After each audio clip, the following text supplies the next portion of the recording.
எல்லாம் நல்லா இருக்கீங்களா? சரிங்க. இன்னைக்கு ஒரு மேட்ருங்க. அவர் வகுப்பறைங்க. அந்த வகுப்பறையில் எல்லா மாணவர்களும் நல்ல அறிவாளியாக தான் இருந்தாங்க. ஆனால் ஒரு மாணவன் மட்டும் அதி புத்திசாலி, ரொம்ப புத்திசாலியாக இருந்தாங்க. நல்ல மார்க் எடுப்பான், நல்லா படிப்பான். அதோட தினமும் புது புது விஷயங்களை கற்றுக்கிட்டு வருவாங்க.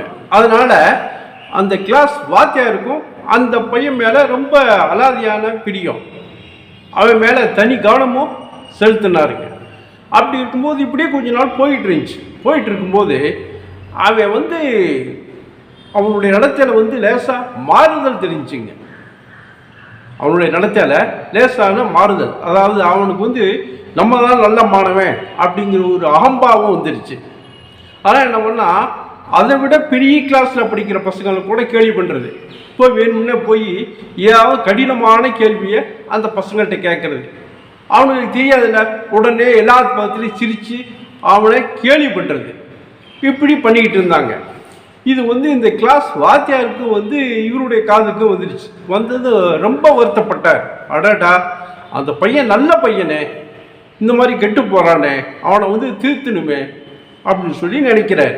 ஆனால் அவன் இப்போ இருக்கிற அந்த நிலைமையில அவனை கூப்பிட்டு புத்திமதியெல்லாம் சொன்னால் அவன் ஆசிரியர் கூட பார்க்காம ஏதாவது ஏற்று பேசலான்னு பேசிடுவான்.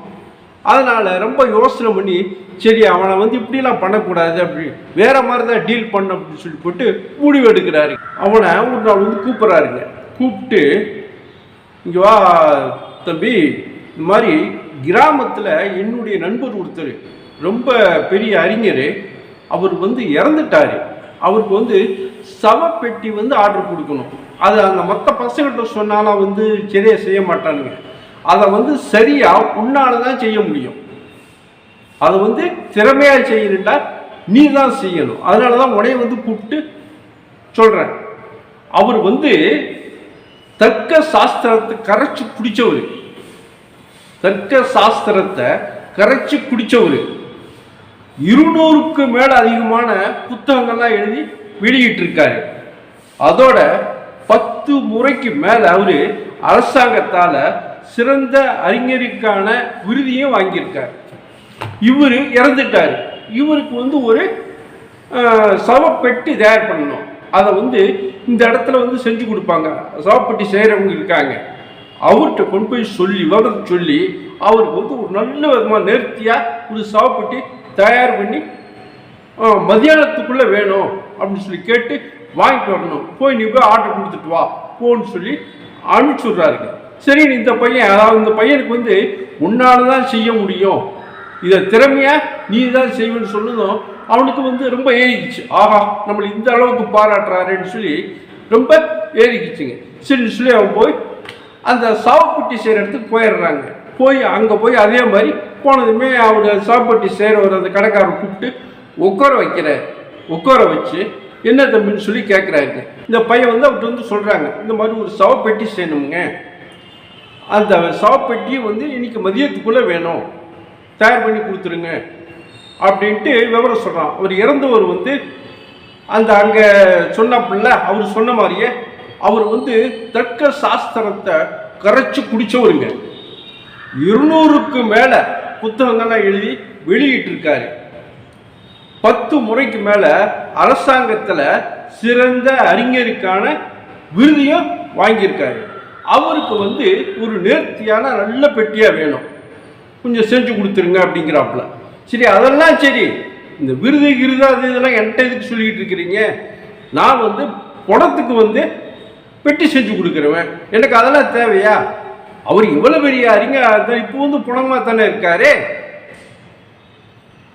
அவர் பணத்துக்கு என்ன நீளம் வேணும், என்ன அகலம் வேணும், அந்த பணத்துக்கு உயர அகலம் தான் எனக்கு தேவை. அதை சொல்லிட்டா நான் பெட்டி செஞ்சுட்டு போகிறேன். அதை விட்டு போட்டு நீ நல்லா படித்தவன் என்ன இருக்க, அறிவே இல்லாமல் எதையோ சொல்லிட்டு இருக்கிற என்கிட்ட அப்படிங்கும் இவனுக்கே ஒரு மாதிரியாக இருக்குதுங்க. அப்படி என்னடா, ஆமாம் அது பணம் தானே, அதுக்கு இதெல்லாம் எதுக்கு அப்படி சொல்லி அப்பா யோசனை பண்ணுறான். யோசனை பண்ணிட்டு போய் கரெக்டாக அளந்து கேட்டுக்கிட்டு வா, அகல உயரம் இது எவ்வளோ வேணுங்கிறது மட்டும் என்கிட்ட சொல்லிட்டா போதும், நான் பெட்டி செஞ்சு தர்றேன் அப்படின்றார். சரி தலையை தொங்கிட்டு வர்றாங்க. அவர் ஆசிரியர் என்ன ஆர்டர் கொடுத்துட்டியா அப்படிங்கும்போது ஆர்டர் கொடுத்துட்டேன், ஆனால் ரொம்ப சகனமாக போச்சு.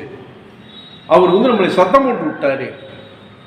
பணம் தானே அது, அந்த பணத்துக்கு எவ்வளவு அகலம் உயர வேணுங்கிறது மட்டும் சொன்னால் போதும், இதெல்லாம் என்கிட்டயே சொல்றேன்னு சொல்லி ரொம்ப கடுமையாக பேசிட்டாரு. அப்படிங்கும்போது அப்போதான் இப்போதான் எனக்கு தெரியுது. ஏன்னா அகம்பாவம்லாம் இருக்கக்கூடாது. நம்ம படித்தோம், பெரிய ஆள், எல்லாம் நம்மளுக்கு தெரியுங்கிறதெல்லாம் எவ்வளோ தவறானது அப்படிங்கிறது இப்போ தான் எனக்கும் தெரியுதுங்க சார் அப்படின்னு சொல்லி சொல்கிறாப்புல. ஆமாங்க, உண்மைதாங்க. யாராக இருந்தால் என்னங்க, எல்லாமே அதாவது இது அழிய போகிற சரீரம் தான். இந்த சரீரம் இருக்க இது அழிய போகிற சரீரம் தான். இதை உணர்ந்து பணிவுடன் நடப்பது உண்மையான ஞானங்கிறது அவனுக்கு அப்போதான் புரியுதுங்க. உண்மைதாங்க. யாராக இருந்தாலும் எதுக்கும் தலைகணம் இருக்கக்கூடாது. தலைகணம் இருந்தாவே அந்த தலைகணம் இருக்க அதே அவங்கள அழிச்சிடும். நான் கூட ஒரு புது கவிதை ஒன்றில் படித்தேங்க. அதாவது ஒரு தீக்குச்சி இருக்குல்ல, தீக்குச்சி எரிஞ்சு சாம்பலா போயிடுது கடைசியில். ஏன்? அதோடைய தலை கணத்தினால தான். அதோடைய தலைகணம் இருக்குல்ல, அதனால தானே அது உரசுறாங்க, எரிஞ்சு சாம்பலாயிடுது. அந்த தலைகணம் இல்லாமல் குச்சி குச்சியாக கிடக்கும் கொஞ்ச நாளைக்கு அல்லவா? சரிங்க, வேறு ஒரு நல்ல விஷயத்தோட மறுபடியும் நான் உங்களை சந்திக்கிறோம். நன்றி.